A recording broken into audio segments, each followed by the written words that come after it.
대구시가 중점 사업으로 준비해온 신천개발 프로젝트가 처음 공개됐습니다. 낙동강에서 신천으로 물을 끌어옵니다. 요즘처럼 더운 날씨가 이어지면 생활이 어려워 쪽방에 사는 사람들은 겨울과 달리 정부 지원조차 없어 더 힘들기만 합니다. 봉화고등학교가 신입생 모집 당시 광고했던 대학 등록금 지원 약속을 지키지 않다가 공정거래위원회의 시정명령을 받았습니다. 식용곤충 산업을 조기 활성화하는 방안을 모색하는 심포지엄이 곤충엑스포가 진행 중인 예천에서 열렸습니다. 여러분 안녕하십니까? 8월 3일 수요일 아침 대구 MBC 뉴스투데이입니다. 밤더위는 조금 누그러졌지만 아직도 낮에는 후텁지근합니다. 오후에는 오늘도 대기 불안정으로 또다시 소나기가 내리겠습니다. 자세한 날씨 이시정 기상캐스터입니다.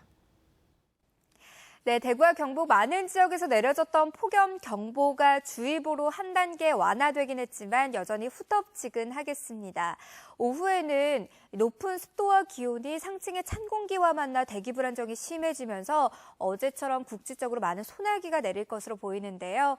5에서 많게는 50mm가량 예상되고요. 이곳에 따라 천둥과 번개가 동반될 것으로 보이니까 유의하셔야겠습니다. 현재 기온 살펴보면 대구 24도, 안동 23도로 밤사이 열대야는 없었는데요. 낮 기온은 대구가 31도, 안동 역시 31도까지 오르면서 어제보다 1, 2도가량 낮겠지만 여전히 무더운 하루가 예상됩니다. 날씨였습니다. 대구시가 중점 사업으로 준비한 신천개발 프로젝트가 열린 시민토론회를 통해서 처음으로 공개됐습니다. 낙동강물 공급 등의 다양한 계획이 제시됐는데 예리한 지적과 날선 비판도 이어졌습니다. 김철우 기자가 보도합니다. 신천은 대구 도심을 관통하는 유일한 열린 공간입니다. 또 고인돌을 비롯한 각종 고대 유물과 유적들이 출토됐거나 지금도 남아있고 수달과 같은 야생 동식물들이 서식하고 있는 보고와 같은 장소입니다. 신천개발 프로젝트를 보면 대구시는 낙동강물을 끌어와 신천에 하루 10만 톤의 물을 더 흘려보낼 계획입니다. 이를 통해 수질을 개선하는 등 하천의 기능을 강화하겠다는 겁니다. 또 수변 생태공원 조성과 신천대로의 터널을 만들어 터널 위를 녹지화한다든가 캠핑장, 수상무대, 분수 설치 등 신천의 거의 전 구간을 공원화한다는 내용이 담겼습니다. 하지만 대구시의 이런 계획에 날선 비판도 제기됐습니다. 자연 하천으로 돌아가자는 것이 세계적인 추세인데 이에 역행하고 있다는 것입니다. 건축 토목 관점이 아니고 좀 문화적인 관점에서 보거나 이런 관점에서 봐야 될 우리나라 이제 우리 대구 수준이 그만큼 올라갔는데 그렇게 출발하지 못했다는 것에 대해서는 좀 아쉬운 점이 있는 거고요. 근본적으로. 신천과 그 인근에 생태계와 역사 자산에 대한 복원이 빠졌다는 지적도 이어졌습니다.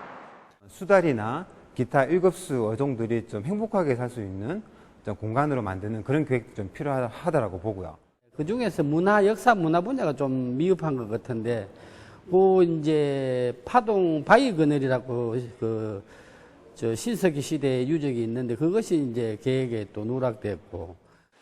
대구시는 시민들의 제안을 모은 수준이어서 절반 가깝게 조정될 것으로 보고 있습니다.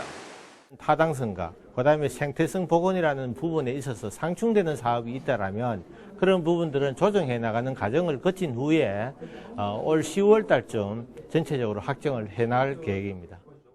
준비가 부실하거나 종합적인 고려가 부족한 상태에서 이루어지는 개발은 환경과 역사 자산을 파괴하는 실책이 될 수 있는 만큼 계획 확정 전에 충분하고 꼼꼼한 검토가 선행돼야 할 것으로 보입니다.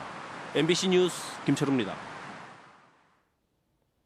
요즘처럼 더운 날씨가 이어지면 전기요금 무서워서 에어컨도 제대로 못 켜고 생활하시는 분들이 많으시죠.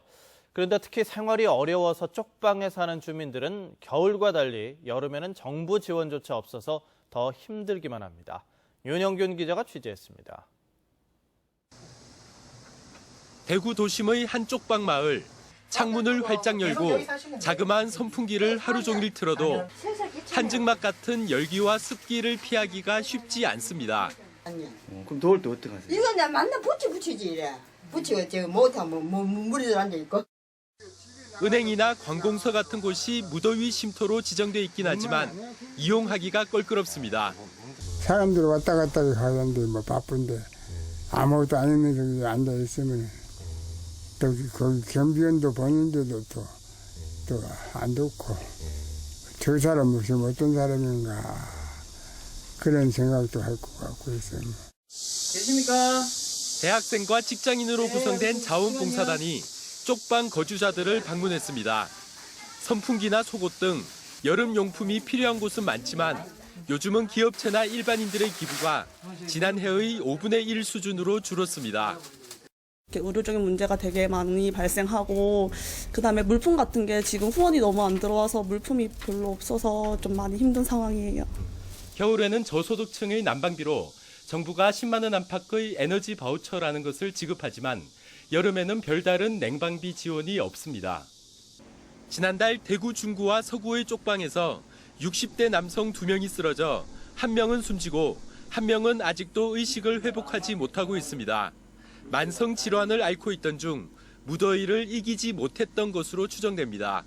특히 여름과 같은 경우에는 만성 질환을 가지고 계신 분들이 심각한 위기 상황에 빠질 수 있기 때문에 의료적인 이런 모니터링 활동을 통해서 좀 심각한 수준을 예방할 수 있도록. 연일 무더위와 싸우고 있는 쪽방촌 사람들은 하루빨리 폭염이 숙지기만을 기다리고 있습니다. MBC 뉴스 윤영균입니다. 이달 9월에 치러지는 새누리당 전당대회 당대표 경선에서 대구 경북에서는 유일하게 4선의 주호영 의원이 출마했습니다. 당권으로 가는 길에는 당내 역학구도 등 여러 변수들이 복잡하게 얽혀 있어 쉽지 않은 경쟁이 될 것으로 보입니다. 이상원 기자가 보도합니다. 현재 새누리당 당권 경쟁은 비박계인 주호영, 정병국, 한선교, 친박계 이주영, 이정현 의원 이렇게 5명으로 압축되어 있습니다. 남은 기간 친박과 비박 간의 대결 구도가 심화될 경우 개파 간 연대, 후보 단일화 문제가 새로운 쟁점이 될 가능성이 있습니다. 주호영 의원은 후보 단일화에는 부정적이지만 일부 비박계의 움직임을 무시할 수도 없는 입장입니다. 단일화 안 하면 친박이 되는데 또 친박이 당을 맡는 게 맞느냐. 각각 나가면 안 된다. 뭐 이런 압력을 많이 받고 있어서 그 지점이 이제 8월 7일이 투표인데 한 8월 6일이나 이쯤 가면 고민해야 될 지점이에요. 대구 경북 표심과 달라진 투표 제도도 변수입니다. 선거인단의 20%를 차지하고 투표율이 높은 대구 경북 표심은 친박 성향이 강하고 1인 1표제여서 중립 성향의 비박계를 표방하는 주 의원에게 힘을 실어줄지도 미지수입니다. 주호영 의원 같은 경우는 엄밀하게 얘기하면 친박도 비박도 아닌 중립적 어떤 스탠스를 취하고 지향하고 있는데 그것이 득이 될지 독이 될지 굉장히 보면 복잡한 것 같아요. 표가 대구 경북이면 친박 대의원들이 많은데 1인 1표이기 때문에 저 사람 줬다가는 비박이 되지 않을까? 좋아하는 거하고도 우리 리더를 못 생각하고 되기 때문에. 새누리당 텃밭인 대구 경북 출신으로 주호영 의원이 유일하게 당권에 도전장을 냈지만 비박계 주자로서 현실은 녹록지가 않습니다. 주 의원이 남은 일주일 동안 개파 간 복잡한 정치 셈법을 어떻게 헤쳐나갈지에 지역 정치권에 관심이 쏠리고 있습니다. MBC 뉴스 이상원입니다. 경기 침체가 계속되면서 매출을 올리기 위한 유통업체들의 고심도 깊어지고 있습니다. 백화점에서 전통시장의 식품을 팔거나 서로 다른 상품군을 함께 진열하는 등 갖가지 고육책이 나오고 있습니다. 보도에 양관희 기자입니다. 대구의 한 백화점 여성복 매장. 여성 의류 브랜드들이 질비한 가운데 한켠에 가방 매장이 함께 자리하고 있습니다. 백화점이 리모델링 공사를 하면서 매장 배치를 새로 했는데 그동안 축적된 빅데이터를 분석했더니 여성 옷을 산 사람의 32%가 가방도 함께 구매한 것으로 나왔기 때문입니다. 조만간 남성 의류 매장에 여성 구두 매장을 함께 배치하는 등 이른바 크로스오버 매장을 늘릴 계획입니다. 고객님들은 시간을 최소화할 수 있고 저희들은 한 장소에서 다양한 상품들을 제공함으로써 더 많은 만족을 드릴 수 있을 것 같습니다. 또 다른 백화점에서는 전통시장 식품이 등장했습니다. 서문시장 야시장에서 장사를 하고 있는 젊은이들이 낮 시간을 이용해 백화점 손님들에게 음식을 판매하고 있습니다. 백화점이 일시적인 행사로 기획한 건데 판매 수익금을 어려운 이웃 돕기에 쓰기로 하면서 상인들이 재능 기부를 하고 있습니다. 야시장에서 많이 줄을 기다리고 드시는 것보다 오셔서 여기서 좀 쉽게 접하실 수 있다는 거에 대해서 굉장히 메리트를 많이 느끼시는 것 같아요. 서문 야시장 홍보도 많이 할 수 있고요. 저희도 재능 기부를 할 수 있어서 좋은 기회인 것 같습니다. 오랜 경기 침체로 소비 심리가 좀처럼 살아나지 않는 가운데 유통업체들이 다양한 판촉전으로 소비자들의 눈길을 끌고 있습니다. MBC 뉴스 양관입니다. 요즘 일선 시군마다 크고 작은 축제를 열고 있죠. 그런데 일부 지자체는 관광축제를 엉뚱하게도 해양수산과가 도맡아 전문성이 떨어진다는 지적이 나오고 있습니다. 김기영 기자가 보도합니다. 지난주 끝난 영덕 황금은어 축제. 영덕군의 주무부서는 축제와는 무관한 해양수산과입니다. 대개 축제도 해양수산과입니다. 같은 어류를 소재로 했는데도 영덕 물가자미 축제만큼은 새마을 경제과입니다. 축제 부서가 중구 남방입니다. 관광객 유치 효과가 가장 큰 해수욕장도 운영은 해양수산과가 관리는 읍면이 맡아 하고 있습니다. 20년 가까이 축제를 해도 질적으로 뚜렷한 성장을 보이지 않자 영덕군은 올해 말 문화관광재단과 축제 전담 부서 신설을 검토하고 있습니다. 문화관광재단 설립을 지금 준비 중에 있습니다.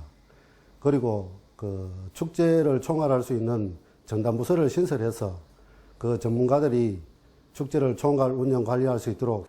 포항시는 12년 전 축제 전담부서를 만들어 비로소 효과를 보고 있습니다. 축제와 관광, 국제 협력을 한 개 과로 통합했는데 지난 주말 국제 불빛 축제는 관광객을 몇십만 명 모으고 경제 유발 효과를 몇백억 원 누리는 정도에서 만족하지 않았습니다. 6개국 대사와 12개 도시 시장, 항만 CEO, 크루즈 관광 대표 등 205명을 초청해 포항 관광과 영일만항 마케팅을 벌여 먼 장래를 보고 씨앗을 뿌렸습니다. 당장 성과로 이어진 부분도 있습니다. 중국과 포항공항 전세기 협약을 맺었는데 11월 초 여객기를 띄우기로 했습니다. 전담부서가 생김으로 인해서 전문적으로 이제 업무를 할 수 있고 또 축제 콘텐츠나 이런 거를 지속 발전 가능성 있게 만들 수 있는 게 장점입니다. 지역의 축제도 이제는 전문성을 갖추고 질적인 발전을 이뤄내야 합니다. MBC 뉴스 김기영입니다. 박근혜 대통령이 어제 사드 배치 문제와 관련해 지역 대표인 국회의원과 단체장 등을 직접 만나겠다는 발언에 대해 김한곤 성주 군수는 대통령이 성주에 오면 사드 배치에 성주가 최적지인지 아닌지를 직접 설명하고 싶다고 답했습니다. 김 군수는 또 대통령이 자신을 청와대로 초청하면 성주의 성난 민심을 그대로 보여주고 싶다고 덧붙였습니다. 박 대통령은 어제 국무회의에서 사드 배치 문제와 관련해 민심을 듣고 문제를 적극 해결하기 위해 지역의 대표인 국회의원과 단체장들을 직접 만날 것이라고 밝혔습니다. 야당 의원들의 성주 방문도 잇따르고 있습니다. 그제 국민의당과 정의당 국회의원들이 사드 배치가 결정된 성주를 방문한 데 이어 오늘은 더불어민주당 이상민 의원 등 6명의 의원들이 성산포대와 성주군청을 방문해 군민들의 의견을 들을 예정입니다. 이들은 또 매일 열리고 있는 저녁 촛불 집회에도 참석할 예정입니다. 봉화고등학교가 신입생 모집 당시 광고했던 대학 등록금 지원 약속을 지키지 않다가 공정거래위원회에 시정명령을 받았습니다. 고등학교 신입생 모집 광고가 과장 광고로 적발된 건 이례적인 일입니다. 홍석준 기자가 보도합니다. 봉화고등학교는 2012년 자율형 공립고로 지정됐습니다. 이후 신입생 모집에서 특정 대학에 입학하면 4년간 등록금을 지원한다고 광고했습니다. 서울대 등 5개 대학은 4년 전액을, 부산대 등 7개 대학은 50% 지원을 약속했는데 제대로 지켜지지 않은 것이 확인됐습니다. 학교 측은 올해 서울대 입학생에게 한 학기 등록금만 지급한 뒤 추후 지원 조건으로 학점 3.8 이상의 단서 조항을 제시했고 부산대 입학생에게는 약속된 등록금을 전혀 지급하지 않았습니다. 공정위는 봉화고가 표시 광고법을 위반해 과장 광고를 했다며 시정 명령을 내렸습니다. 이에 대해 학교 측은 학교 내규에 장학금 지급 조건이 명시돼 있고 입시 설명회 당시 이 같은 단서 조항을 상세하게 설명했다고 반박했습니다. 2013년 고입 전형 요강과 장학 제도란에 분명히 게재하였고 지금까지 규정에 준하여 지급해 왔습니다. 다만 지명 관계상 입시 홍보 팜플렛에 모든 장학 규정을 실을 수 없었고 봉화고는 장학금을 지원하던 기업이 경영난을 겪으면서 올해 졸업생 이후 등록금 지원 역시 쉽지 않은 상황입니다. 공정위는 학교 측이 악의를 갖고 약속을 어긴 건 아니라고 선을 그으면서도 고교 신입생 모집 경쟁이 치열한 만큼 과장 광고 감시는 강화하겠다고 밝혔습니다. MBC 뉴스 홍석준입니다.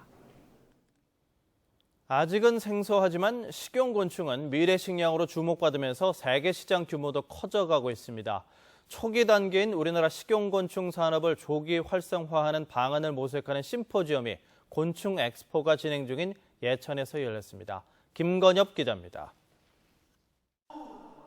TV 요리 프로그램에서 인기를 끌고 있는 김풍 씨가 곤충 음식 요리를 선보였습니다. 식용 귀뚜라미인 쌍별이를 볶아 김밥을 만들었습니다. 곤충이라는 거를 이렇게 직접 이렇게 먹어보고 이렇게 식매 보니까 이게 보기에는 조금 그럴 수 있는데 의외로 되게 맛도 있고 또 영양가도 되게 높고. 식용곤충은 일반 가축과 비교해 온실가스 배출이나 토양 오염이 매우 적어서 친환경적인 단백질 공급원으로 평가받고 있습니다. 하지만 현재 국내에서 일반 식품으로 인정된 식용곤충은 7가지. 다양한 메뉴 개발은 물론 해외 수출은 생각조차 어려운 현실입니다. 예천에서 열린 식용곤충 국제심포지엄에서 전문가들은 스타 상품 개발과 곤충에 대한 거부감을 줄이는 것이 선결 과제라고 강조했습니다.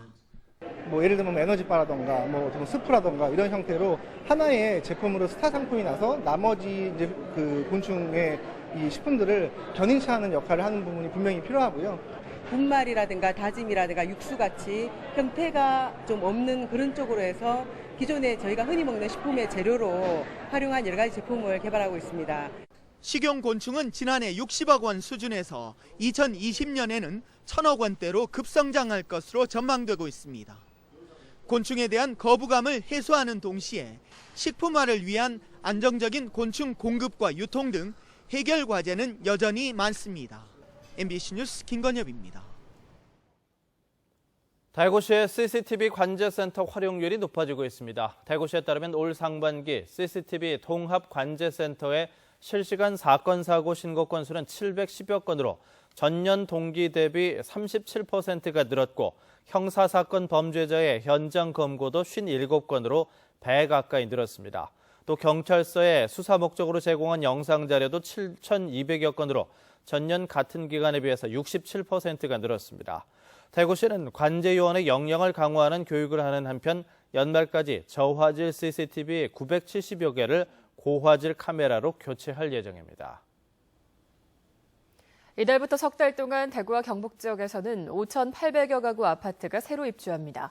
국토교통부가 오는 10월까지 전국의 아파트 입주 예정 단지를 분석한 결과 대구 경북 지역의 입주 물량은 5,800여 가구로 주로 경북에 많이 분포해 있습니다. 서울과 수도권을 제외하고 입주 물량이 가장 많은 곳은 대전, 세종, 충남으로 9,200여 가구이며 다음이 대구, 경북입니다. 제14회 한국잼버리가 경북 달성군 구지면 오설리 일대에서 7일간의 일정으로 오늘부터 시작합니다. 한국스카우트연맹과 대구시 그리고 달성군이 공동 주최하고 여성가족부와 ADT 캡스 등이 후원하는 이번 대회는 전 세계 51개 나라에서 온 만여 명의 스카우트들이 각자의 수경지를 설치하고 다양한 프로그램을 통해 우위를 나눌 예정입니다. 대구시와 달성군은 지역 최초로 열리는 대규모 국제 야영 대회를 위해 오설리 낙동강변에 43만 제곱미터 규모의 야영장을 조성하고 상하수도와 전기 등의 기반 시설도 설치했습니다. 지난달 대구 경북 지역의 소비자 물가지수는 전달과 지난해 같은 달과 비교해 미미하게 올랐습니다. 동북지방통계청에 따르면 지난달 대구의 소비자 물가지수는 111.8로 전달보다 0.1%, 지난해 같은 달보다는 0.8% 올랐습니다. 또 지난달 경북의 소비자 물가지수는 109.2로 전달보다 0.1, 지난해 같은 달보다 0.4% 올랐습니다. 지난해보다 교통비는 4% 정도 내렸지만 음식과 숙박요금, 교육비 등이 조금 올랐는데 소비자 물가지수는 2010년 수준을 100으로 잡은 겁니다. 대구시가 2017년 동아시아 문화도시로 선정됐습니다. 이 문화체육관광부는 2017년 동아시아 문화도시 선정위원회를 열어 대구 등 4개 도시를 상대로 심사해 성공적인 국제행사 경험과 문화시설, 교통인프라가 뛰어난 대구시를 최종 선정했다고 밝혔습니다. 동아시아 문화도시는 2012년부터 한중일 3개국 문화부 장관들이 문화교류 확대를 목표로 선정해온 것으로 2017년 문화도시에는 대구와 함께 중국 창사와 일본 교토가 선정됐습니다. 대구시는 동아시아 문화도시 선정을 계기로 대구의 문화예술과 관광자원을 중국과 일본에 널리 알려 해외 관광객 유치에 힘을 쏟을 계획입니다. 오늘 수성인재육성 장학재단에서 고 김진구 씨의 공무원 연금 특례급여 1억 5천만 원 후원금의 기탁식이 열립니다. 김진구 씨는 29년 동안 교사 생활을 하다가 지난해 지병으로 숨졌는데 연금 수급자가 없어 고인의 맏형이 연금 특례급여 전액을 수성인재육성 장학재단에 기탁하기로 결정했습니다. 공무원 연금 특례급여를 장학 후원금으로 기탁받게 된 것은 지난해 수성구청 공무원이었던 고 이정석 씨에 이어서 전국에서 2번째입니다.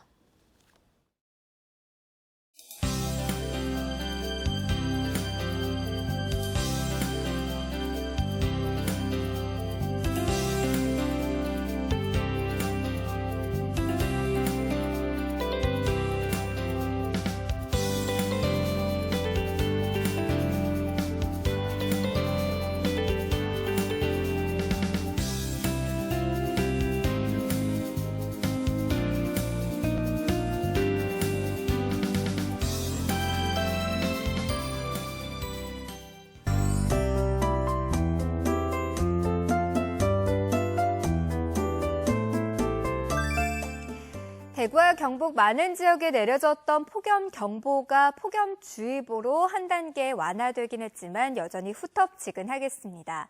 오후에는 높은 습도와 기온이 상층의 찬 공기와 만나 대기 불안정이 심해지면서 어제처럼 국지적으로 소나기가 내리겠는데요. 5에서 많게는 50mm가량으로 짧은 시간에 강하게 내리겠고 천둥과 번개도 동반될 것으로 보여서 유의하셔야겠습니다. 현재 전국에 구름 많은 날씨 보이고 있는데요. 계속해서 북태평양 고기압의 가장자리에 들겠습니다. 자세한 지역별 날씨입니다. 대구의 현재 기온 24도를 보이고 있고요. 낮 기온 31도로 어제와 비슷하거나 조금 낮겠습니다. 경북 남서 내륙 지역의 아침 기온은 21도에서 23도 분포로 시작하고요. 낮 최고 기온 31도 예상됩니다. 안동은 23도로 시작해 낮에는 30도를 웃도겠습니다. 경북 동해안은 한낮에도 30도를 밑두겠고요. 바다의 물결은 0.5에서 1.5m로 일겠습니다. 당분간 무덥고 습한 날씨 계속되겠습니다. 날씨였습니다.